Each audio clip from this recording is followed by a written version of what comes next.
On a dark night over Jerusalem, the sky is torn asunder like never before. It's the 21st century. Israel is embroiled in a violent and protracted conflict against Palestine and a coalition of Arab nations. Sirens wail relentlessly, drones buzz over cities, and desperate prayers mingle with the roar of missiles. The entire world holds its breath. The powers convene again and again, unable to end the chaos. And it is then, right in the midst of that disorder, when hope seems to fade, that something astonishing and deeply disturbing is about to happen.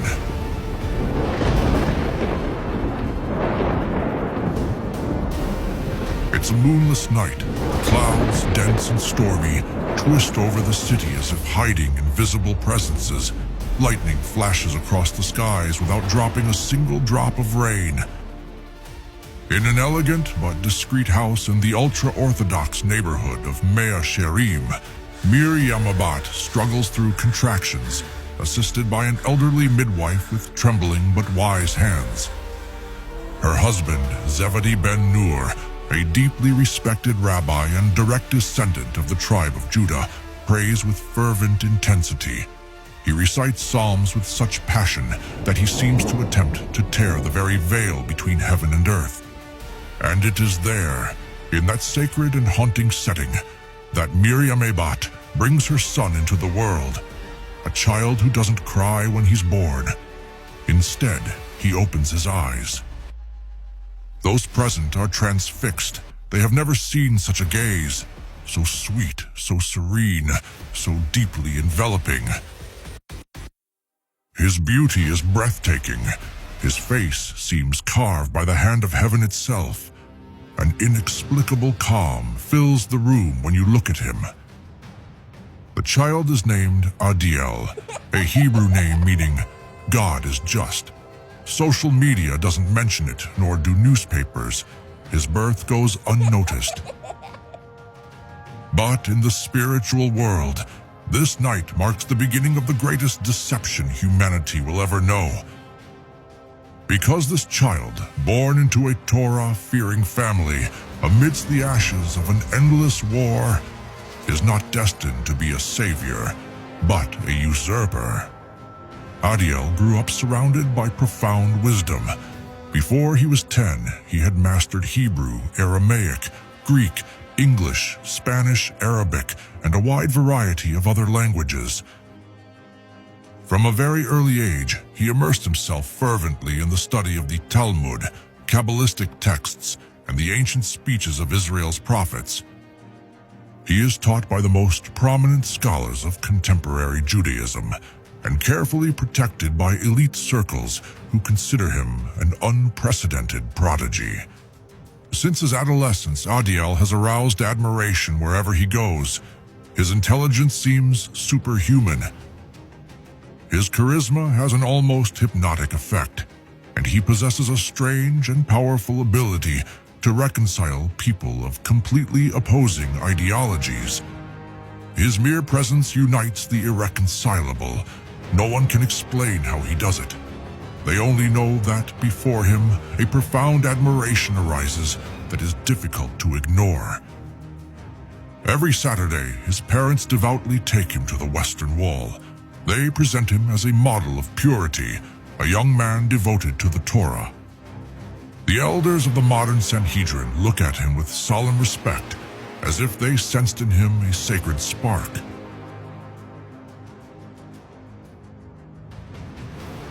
When he turns 13 and celebrates his bar mitzvah, he stands to read the Torah before the congregation, and his words are so moving that they bring tears to even the most hardened hearts. But just as he is reading, a clap of thunder shakes the heavens, even though the sky is completely clear. Some interpret it as a heavenly sign, a gesture of divine approval, but no one understands that it's not a blessing, but a warning, an echo of the approaching judgment. And so the days go by. Meanwhile, the conflict between Israel and the Arab nations escalates with unstoppable fury. Tensions are constant, borders are burning, and diplomacy seems dead. In the midst of this hostile climate, Jerusalem's most influential rabbis raise their voices with clamor. They demand the construction of the long-awaited Third Temple. With deep conviction and tears in their eyes, they attempt to enter the Temple Mount, the sacred site where the first two temples of Solomon and Zerubbabel stood. But the response of the Muslim world is immediate and violent. Massive riots erupt.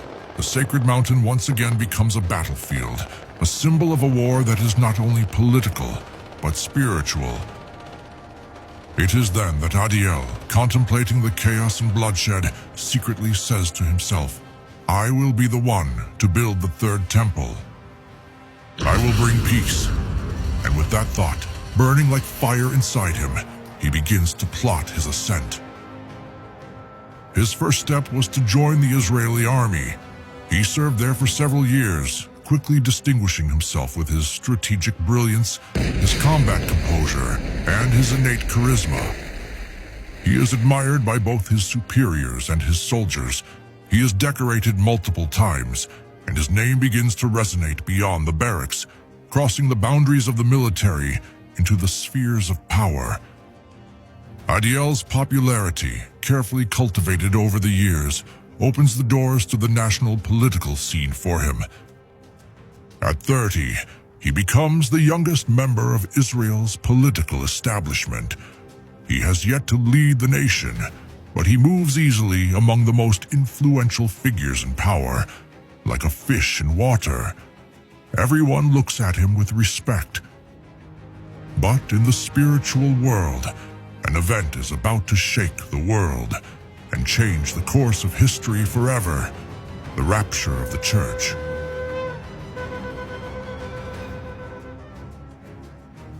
In the blink of an eye, millions of faithful Christians disappear from the face of the earth. Entire families are torn apart. Planes fall from the sky. Cars crash out of control. Offices and schools are left empty. The world is descending into unprecedented chaos. Desperation takes hold in the streets. Science has no explanation. Governments remain silent. The media speculates, but no one knows what happened. It's as if a divine veil were torn, and humanity was left behind. Israel, which has so far managed to hold on despite the conflict, is being hit hard. Uncertainty grips its people. Rabbis seek answers. Politicians debate aimlessly. The people demand direction, but no voice can calm the storm.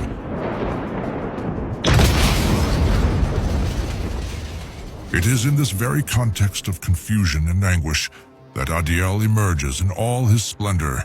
With his usual charisma and seemingly supernatural eloquence, he addresses the nation with words of peace, hope, and reconstruction. His enveloping and serene message captivated the Jewish people. Within days, and with no alternative available, he was proclaimed supreme leader of Israel. The crowds cheer him on. The newscasts declare him the man of the moment. But behind that brilliant smile lies the beginning of the great deception.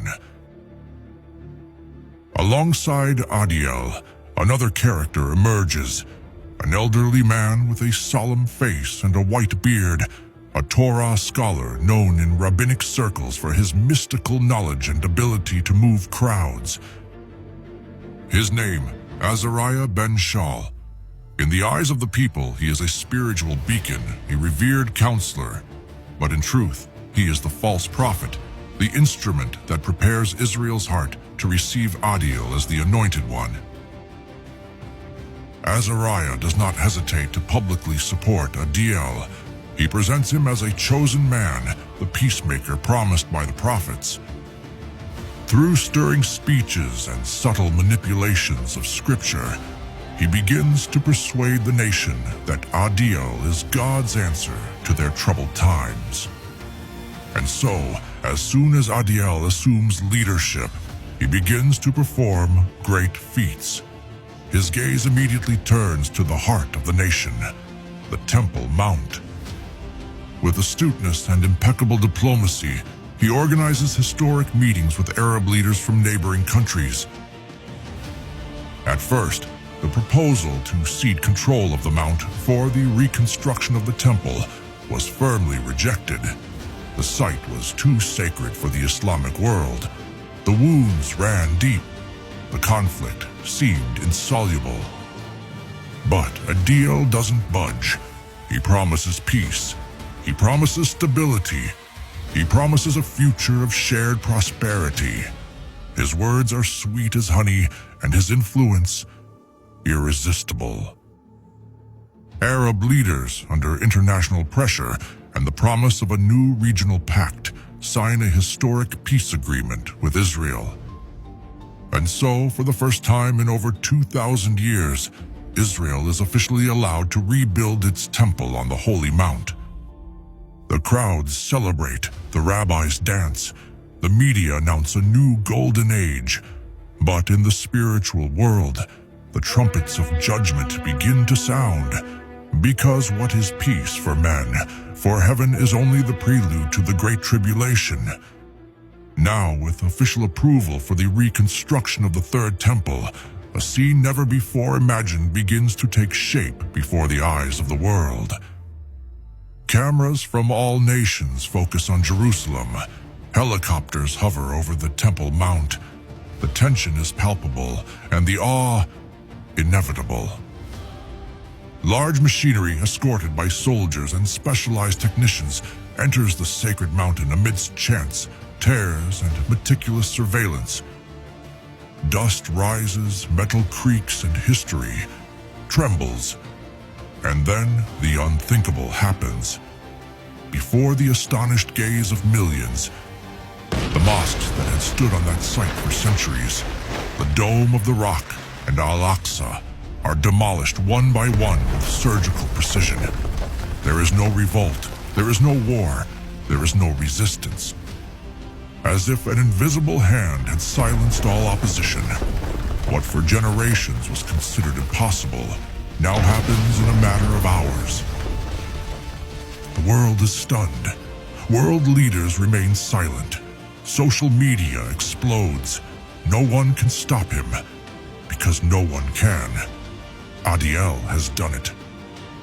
No man in recent history has achieved such a feat without unleashing a global catastrophe. His figure rises. His name transcends languages and borders. Israel acclaims him. Nations admire him. Even his adversaries respect him. And as the machinery clears the rubble of the past, a new structure begins to take shape. The Third Temple of Jerusalem. Day after day, the foundations are raised as if invisible hands were accelerating the work. Architects and workers work with unusual precision. Everything moves forward at a speed that defies logic.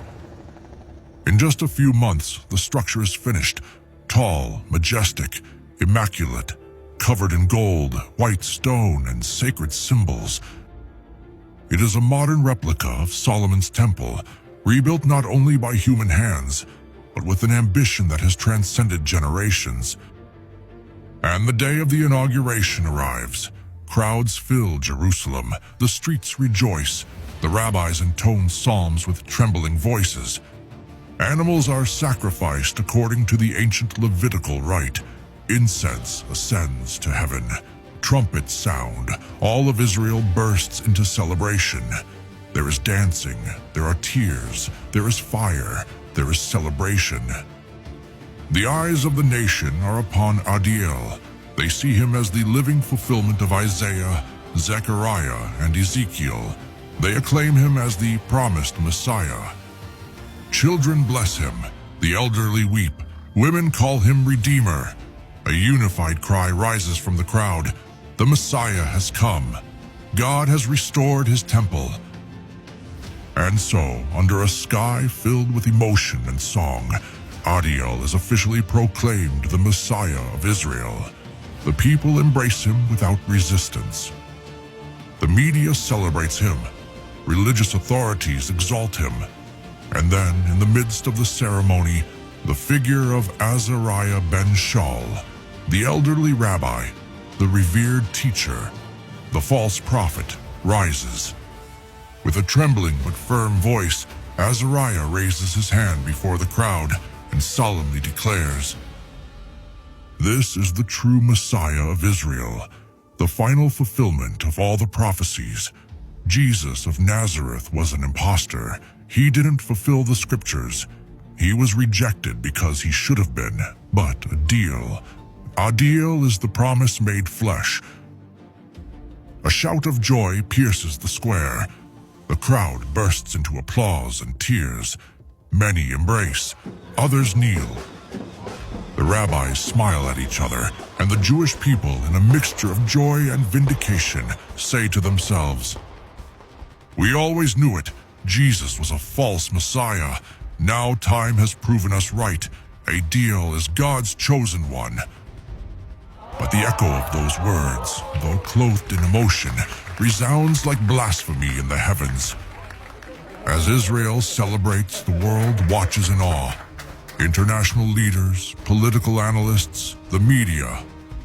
Everyone bows before the man who has accomplished the impossible, uniting religions, bringing peace to the Middle East, rebuilding the Temple of Jerusalem without war. Global attention is focused on him. An official invitation arrives from Brussels, the political capital of Europe. The headquarters of the European Union opens its doors to Adiel, the man of the moment, the peacemaker of Jerusalem. He is received with state honors. The flags of nations line his path, and cameras from around the world broadcast live. In the Great Hall of the European Parliament, diplomats, presidents, kings, and heads of state watch him expectantly. The murmur dies down as he takes the stage. The silence turns to reverence. Adiel raises his gaze. His bearing conveys authority, serenity, and destiny.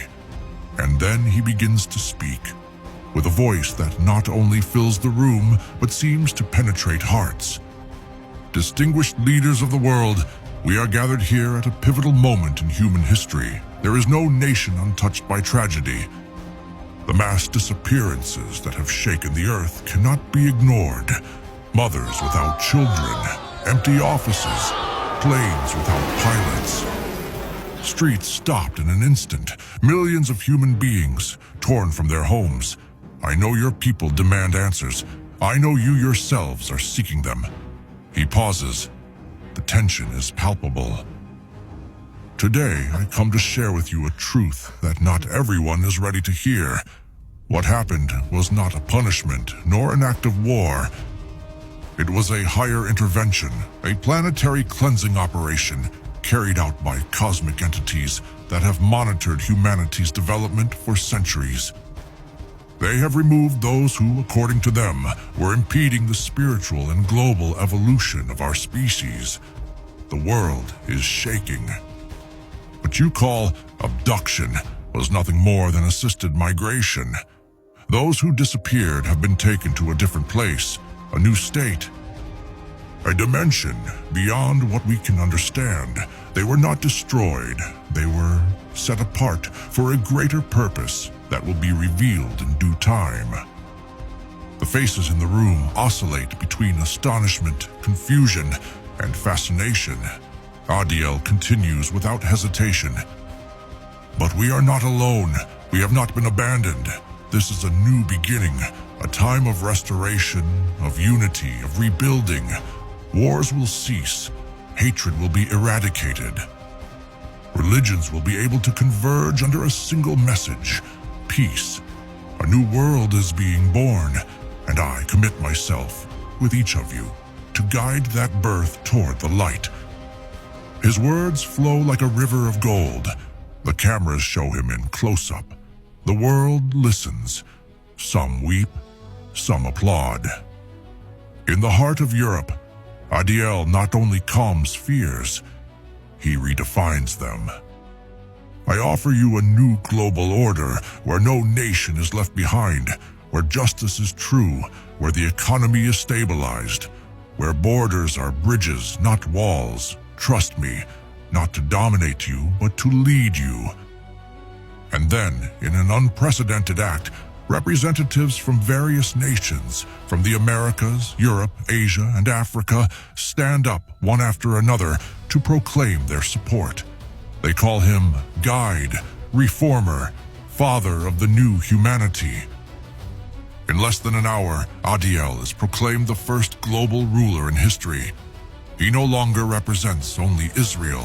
He now leads all the nations of the world. As a god in human form, he begins to work wonders. In a matter of months, peace treaties that once seemed impossible are signed. The conflict between Russia and Ukraine dissolves.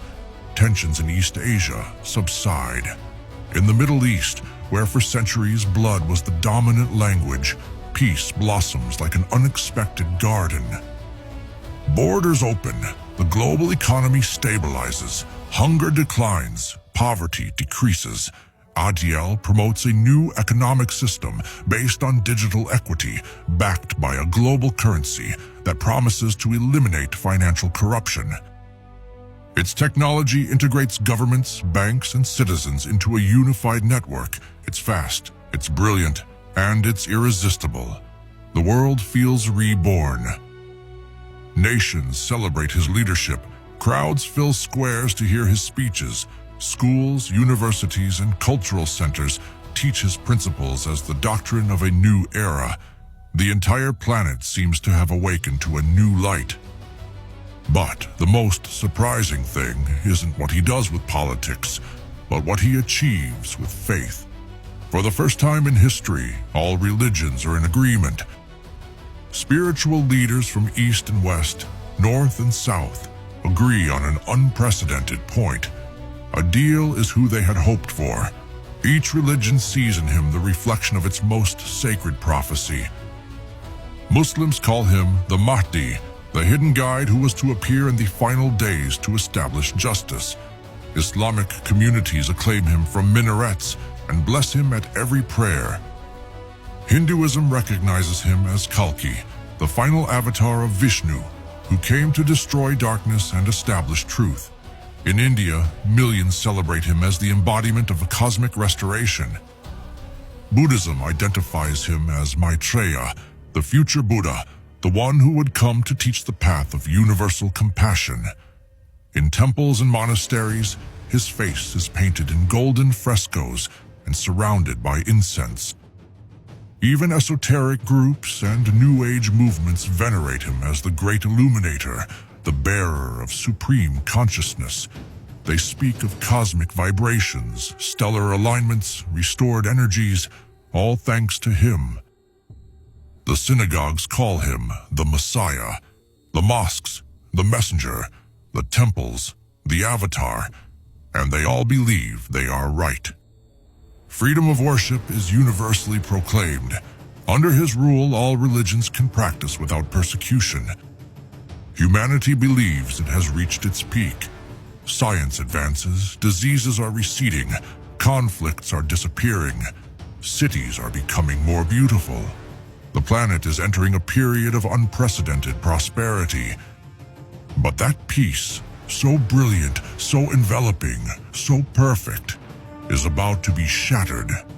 And then, the unthinkable happens. During a world tour, Adiel decides to give an open-air speech in one of the busiest central squares in Europe. The crowd gathers as usual, flags wave, children greet him, and leaders accompany him. The atmosphere is celebratory, as if all of humanity has conquered its own paradise. But suddenly, a shot. A single thunderous crack cuts through the air. Adiel falls to the ground, chaos erupts, his body remains motionless. Blood stains the marble, cameras shake, nets explode, sirens wail. Humanity falls silent. Adiel has been killed. It's confirmed. An unidentified sniper has achieved the impossible, and the world collapses. The streets are filled with mourning. Millions are crying across the planet. There are vigils, processions, tributes. In Jerusalem, the rabbis cover themselves with ashes. The Jewish people enter into a national upheaval. The temple closes its doors, the lamps go out.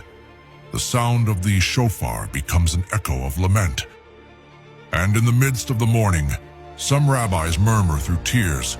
One of them, his voice breaking, reads aloud the prophecy of Daniel, which they believe has finally been fulfilled. And after the 62 weeks, the Messiah will be cut off. "It was him," one cries. "The Messiah is dead." And so, convinced that Adiel is the prophesied anointed one, confusion and sadness mix with a false certainty. The entire world stops to mourn. The man who, unbeknownst to him, is the greatest impostor in history. His body is placed in a glass coffin. Global security tightens. News networks broadcast his funeral live. Religions halt their rituals. Cities fall silent. A new chaos threatens to devastate what had seemed solid. But then, on the third day, something happens. In the middle of the funeral, Adiel's body begins to move. The cameras focus in despair. The world watches in disbelief. His skin glows, his eyes open. Adiel rises from the coffin, alive, transformed. The cry of astonishment is heard on all 5 continents. Crowds fall to their knees, some faint, others flee, but the majority adore him. His face is no longer the same. There's something else about him, a shadowy glow, a terrifying authority, a presence that is neither human nor divine, but profoundly supernatural. And then Azariah ben Shaul, the false prophet, reappears with a powerful voice and a fiery gaze. He raises his hands before the nations and shouts, "This is not just the Messiah. This is God incarnate, the Most High among us. He who conquered death rules over all creation. Worship him." And the world obeys. That same day, religious freedom is abolished. Any belief that doesn't have Adiel as its sole god is deemed illegal. A worldwide decree is issued. There will be only one cult, only one image, only one name. But the most shocking thing is about to happen. In the midst of this global euphoria, Adiel turns his gaze toward the third temple in Jerusalem. That work he himself managed to erect with diplomacy and cunning, the place the Jews had hoped to rebuild for centuries.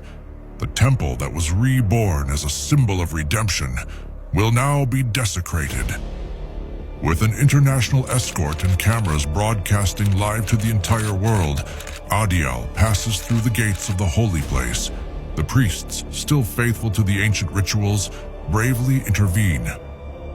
But they are executed in cold blood before the eyes of the world. The incense goes out, the offerings cease, the altar is removed. The continual sacrifice has been interrupted, just as the prophet Daniel warned. For 1 week that ruler will make a covenant with many, but in the middle of the week he will put an end to the sacrifices and offerings, and in the temple he will set up the abomination that causes destruction. At that moment, Adiel orders a throne to be erected in the center of the temple, in the place where only the name of the Most High God should reside.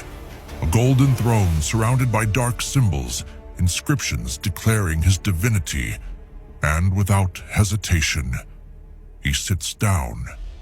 The scene is terrifying.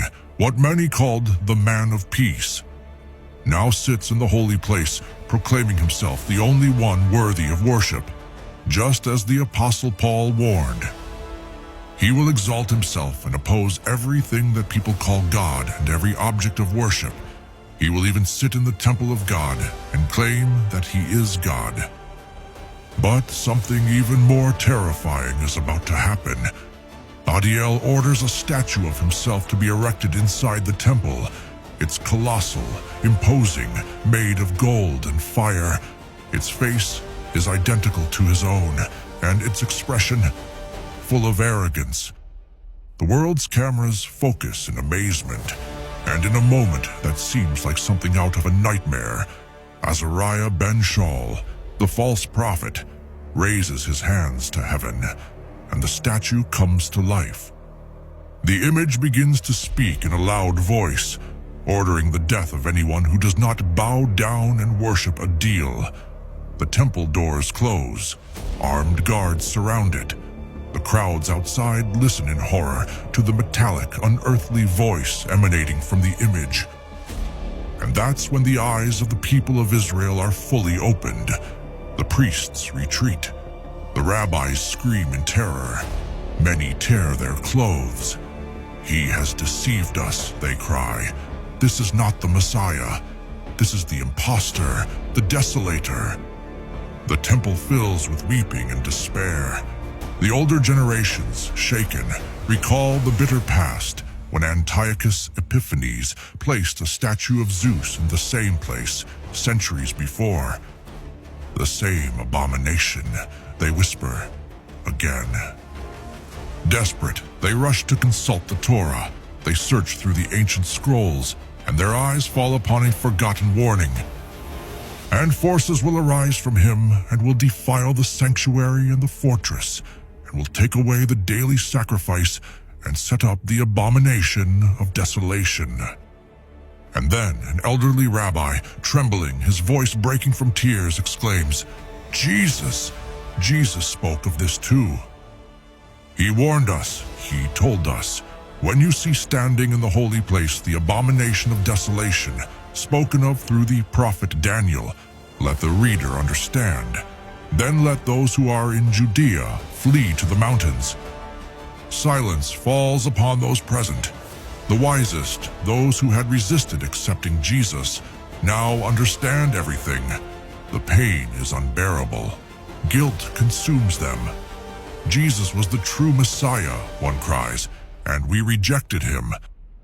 The faithful remnant, that group who sincerely longed for the true Messiah, steadfastly refuses to bow before the image of Adiel. They now know the truth, and their refusal provokes the fury of the Antichrist. Adiel, transformed into the revealed beast, unleashes an unprecedented persecution against the people who had crowned him as their Messiah. The wrath of the false god falls with all its weight upon Israel. The cities once filled with light become hunting grounds. This causes the faithful remnant to begin to flee, fulfilling Jesus' word. Those who are in Judea flee to the mountains, leave their homes, their clothes, their possessions. Fathers carry their children. Elderly mothers walk with bleeding feet. Rabbis, young men, children, and pregnant women leave Jerusalem, descending the valleys and climbing the rocks of the Judean desert, with tears in their eyes and the Torah in their chests. They're not seeking political refuge. They're not seeking weapons. They're seeking the God they've rediscovered, the Messiah who was rejected, and whom they now cry out in pain. Yeshua, the Messiah. Jesus, the true Messiah. Meanwhile, the media declares the fugitives, extremists, enemies of the global order. Images of the remnant are broadcast as if they were spiritual terrorists. A reward is offered for their capture. Some are found, some die. Others are hidden by the hand of God. And in the caves of the desert, in the depths of the mountains, under the shadow of palm trees and sun-scorched rocks, the remnant begins to pray, to cry out, to sing ancient psalms that they now understand with new eyes. "I will lift up my eyes to the mountains. Where does my help come from? My help comes from the Lord, who made heaven and earth." And as the world surrenders to the beast, as the temple continues its blasphemous ritual, the remnant of Israel becomes light in the midst of darkness. The Antichrist has unleashed his fury. The persecution has begun. The darkness continues unabated. It only intensifies. With his throne established in the third temple and his image worshipped in every corner of the planet, the Antichrist takes the next step in his hellish agenda: absolute control of humanity. A new global economic system is emerging. Banks are collapsing, currencies are disappearing, stock markets are closing amid shouts and red ink. The financial crisis is complete. Hunger strikes like an unstoppable horseman. Factories grind to a halt. Supply chains are disrupted. Stores are emptied. The markets are transformed into ruins. And in the midst of the chaos, the false prophet Azariah ben Shaul presents the nations with a supposed heavenly solution, a sacred technology, a mark of obedience, of citizenship, of loyalty. And he causes all, both small and great, rich and poor, free and slave, to receive a mark on their right hand or on their foreheads, so that no one may buy or sell except one who has the mark, or the name of the beast, or the number of his name. And so the prophecy is fulfilled. Lines lengthen at global registration centers. Food is offered in exchange for submission. Rations, housing, and services are provided only to the marked. Many welcome the mark with enthusiasm. They say, "Our Savior is watching over us." The new order is just, "It's for the common good." Others accept it with tears, but also with hunger. Mothers without milk, fathers who can no longer feed their children, elderly people alone, orphaned children.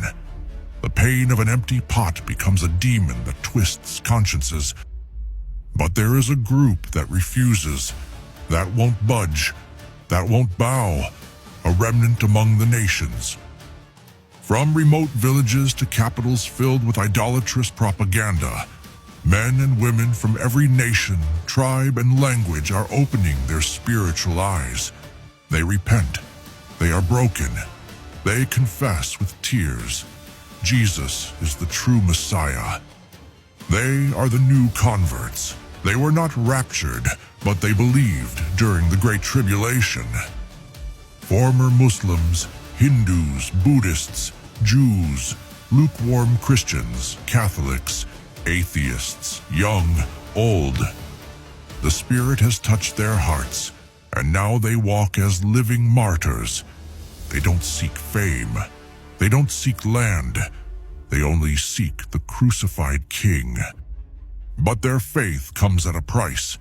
The Antichrist's system marks them as threats. Facial recognition cameras track them. Neighbors report them for not having the tag. Entire families are arrested, and then the horror begins. The squares become scenes of bloodshed. In Buenos Aires, a young nurse is dragged from her home. "Just put the mark on yourself and you'll see your family again," an officer pleads. She, between sobs, answers in a firm voice, "I already have a mark. It was the blood of the Lamb." And before the crowd, her head is cut off. In Cairo, a group of Christian converts is gathered at a traffic circle. They are offered bread, water, and a new digital identity. "Just deny Jesus and all this will be yours," they say. A white-haired old man steps forward and with a fiery gaze proclaims, "My citizenship is in heaven. My king has already won." They are publicly shot. In South Korea, a mother holding a baby is caught in a raid. A soldier tells her, "You just have to scan your hand, or your child will starve to death." The woman falls to her knees, hugs her baby, and whispers, "Jesus will feed him up there." Both are executed. In Nigeria, an entire community of tribal believers is locked inside an abandoned school. They are offered the mark as a ticket to a better life, but they, singing hymns in their native language, praise God until the fire consumes the building. In France, a young university student who recently accepted Christ is brought before a live camera. "Tell us that Adiel is God," the commander demands. She smiles and quotes, "There is only one name given among men by which we must be saved, and that name is Jesus Christ." The electric chair is turned on. In China, A 12-year-old girl is caught with a Bible hidden in her backpack. She's interrogated, she's threatened, but all she says is, "My favorite book is Revelation because Jesus wins." She's killed. In the United States, believers who do not kneel before the image of Adiel are taken to stadiums converted into public courts. One of them shouts before thousands, "I will not worship a beast, for I have seen the glory of the Son of Man." A gunshot silences his voice, but not his testimony. They know this land is not their home. They know the promise, "Be faithful until death, and I will give you the crown of life." On the other hand, seeing that thousands of believers choose to die for Jesus Christ rather than surrender to his government, the Antichrist rises up, filled with fury. His hatred is not only against Christians, but against the very promise of God. He wants to show that the Almighty lied, for it is written that Israel will never cease to be a nation before him. In his blasphemous madness, consumed by hatred and possessed by the spirit of the dragon, the Antichrist vows to wipe Israel off the map, extinguish its existence, silence its hope, and make the name of the chosen people disappear forever from the face of the earth. A global network is convened. Screens on every continent light up. The face of the Antichrist appears, shrouded in golden shadows and fireworks.